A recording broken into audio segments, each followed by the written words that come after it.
Hello, very happy Wednesday to everybody watching. I hope that everybody's had a peaceful night's rest and getting over the hump of the week is working out for you. I've been in hospital for the last 6 months, so weekends don't really have any contextual prevalence for me, and through my eyes, my slightly lazy eye and my good eye, I don't really see through weeks and weekends as times for pause and reconciliation or breaks. It's just something which kind of perpetuates in this never-ending cyclopean, dystopian almost cycle. But the video I'm making today might not be suitable for some people who are sensitive or triggered by topics involving crime and punishment and networking of people who abuse children. This is a cause that's very close to my heart and something which I'd like to raise awareness about, because I think that the networked and institutional abuse of young children within the United Kingdom is something which needs to be brought more into the fore of the public debate within the House of Commons and online, and that's something which people need to be more educated upon, because I think it happens a lot more than some people might know or realise.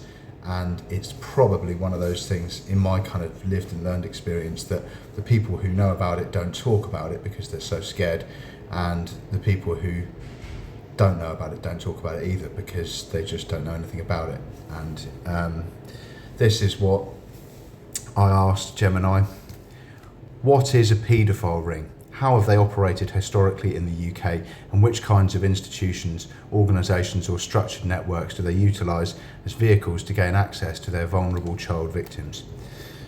Understanding paedophile rings, operations and exploited networks in the UK. A paedophile ring is a group of individuals who collectively engage in illegal sexual activity involving children. These networks operate through various means to identify, groom and abuse vulnerable young people, often leveraging positions of trust or exploiting existing vulnerabilities within the communities and institutions.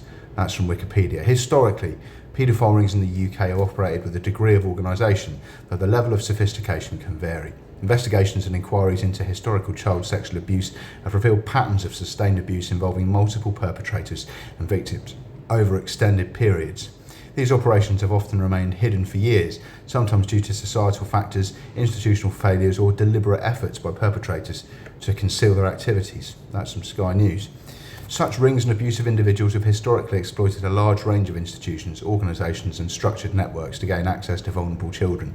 These can include, but are not limited to, care homes and children's residential settings.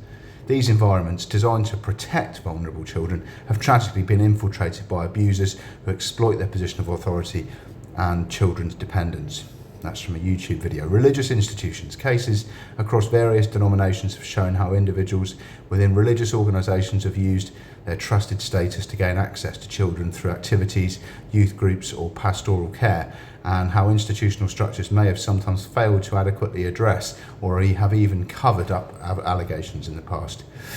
Schools and educational settings. While schools are vital for a child's development, they can also be targeted by abusers who seek roles that provide proximity to children, such as teachers, support staff or volunteers. Youth clubs, sports clubs and community groups, organisations that bring children together for recreational or social activities, can be exploited by individuals seeking opportunities to interact with and groom potential victims. Family networks. While not always a ring in the structured sense, multiple abusers can operate within extended family structures, exploiting familial bonds and access to children. Also, online networks. With the rise of internet, online platforms and networks have become significant vehicles for paedophile rings to connect, share abusive material and groom children remotely, according to energycommercehouse.gov. Individuals in position of power and influence. Investigations have uncovered instances where individuals in prominent positions, including politicians, entertainers and those in the military or other public life, have been involved in abusive networks, using their status to facilitate access and potentially evade scrutiny. The methods used by these rings often involve grooming, where child abusers build a trust with a child in their family, isolate the child and gradually normalise abusive behaviour. They may also use threats, manipulation or exploit existing vulnerabilities such as poverty, neglect or learning difficulties. The structured nature of institutions can sometimes inadvertently provide opportunities for abusers to operate by offering regular access to children and a degree of privacy or perceived legitimacy. Furthermore, a lack of robust safeguarding procedures, poor oversight, or a culture of deference to authority within these entities can create environments where abuse can occur and persist unnoticed or unaddressed. Again from Wikipedia. Major inquiries in the UK, such as the Independent Inquiry into Sexual Abuse, IICSA, have highlighted systemic failures within various institutions that allowed historical abuse to occur and continue, underscoring the need for vigilance and comprehensive safeguarding measures across all sectors that involve contact with children. Just this morning, I was listening to a piece on BBC Radio on my new Alexa, which was talking about how Instagram's just released a teenager or child platform, but that actually this is sort of counterintuitive and has had a sort of the opposite effect of what they wanted it to have. So they tried to make a sort of safe place where there's not going to be sexualized or egocentric kind of body dysmorphia inducing images for young people to be exposed to when they use apps like Instagram on their smartphone when they're 10, 12, 13 years old. But what they've said in criticism to that on the radio today was that actually it's easy for an adult to pose as a teenager or a child and open up a profile on one of these networks, and what it's actually doing is creating a sort of menu for people who wish to kind of engage or exploit or groom young people for their own sickeningly revolting and nefarious ends. So rather than solving the problem, they've actually made it kind of worse and, almost created a la carte menu for, people who are looking to do that. I don't know if anyone's seen any of the videos on the internet where these paedophile hunters go and pretend to be children online and then arrange to meet up with somebody, and then they stick a camera in their face and say, "What the hell do you think you're doing?"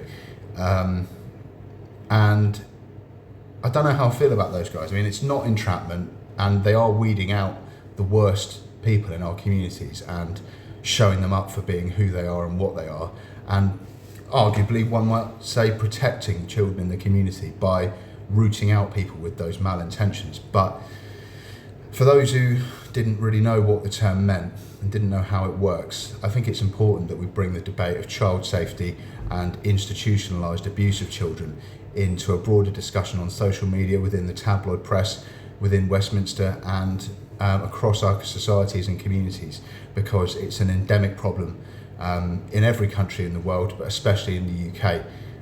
The Roald Dahl book, The Witches, was effectively all about this. It was a children's book, but it was a children's book which was filled with a kind of inimitable subtext and warning that not all the nice people who might come and offer you sweeties and be kind to you are your friends, and you can't always trust strangers that you've never met. And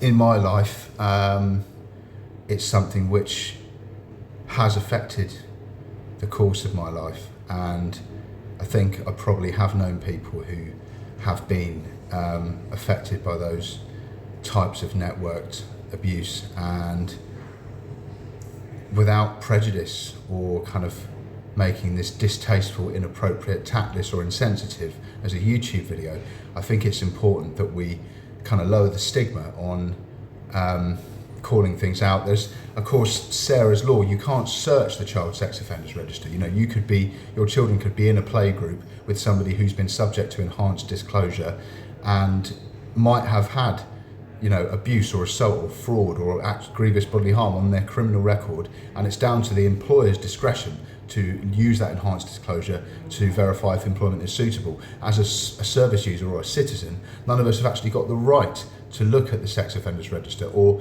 verify if you look at somebody's photo ID, say, do you know what, I'm just going to Google you and make sure that you aren't somebody that's been involved in gross negligence or criminal willful negligence or patterns of abusive behaviour, or you haven't been struck off a medical register or expelled from a job in the press or on a blog or on social media somewhere that might make me not want to work with you. I mean, Sarah's Law is a good step in the right direction, but I think that we need to promote further discussion on this issue, and I think it's very serious and pertinent.